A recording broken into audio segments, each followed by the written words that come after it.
Hi வாங்க ABC juice பண்ணுவோம். ABC ஜூஸ்னால் ஏனா apple, Beena beetroot, C carrot.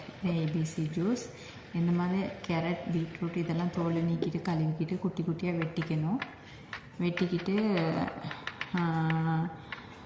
அதில் நமக்கு விருப்பமாக இருந்தால் இஞ்சி சின்னதாக ஒரு துண்டு போட்டுக்கலாம். தேசிக்காய் புழிஞ்சு விட்டு சாறு எடுத்து விட்டுக்கலாம். நல்லா டேஸ்ட்டாக இருக்கும். நல்ல ஹெல்தியான ஜூஸ் ஒன்று. நம்மளோட ஹீமோக்ளோபின் பிரச்சனை கம்ப்ளீட்டாக சரி பண்ணிடும் இந்த ஜூஸ்.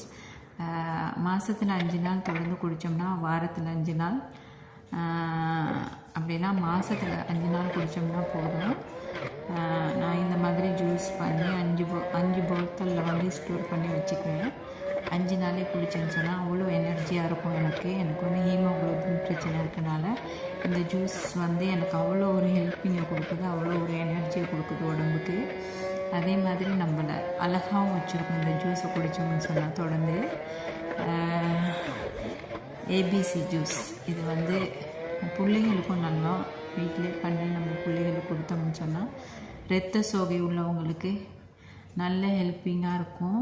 இந்த மாதிரி தேசிக்காவும் கடைசி லாஸ்ட்டாக தான் தேசிக்காய் ஜூஸ் விட்டு கலக்கி பாட்டிலெல்லாம் ஊற்றி வச்சுக்கலாம். நம்ம இந்த ஜூஸை குடிங்க காய்ஸ். குடிச்சிங்கன்னு சொன்னால் அவ்வளோ எனர்ஜியாக இருப்பீங்க, அழகாகவும் இருப்பீங்க. ஸோ நீங்கள்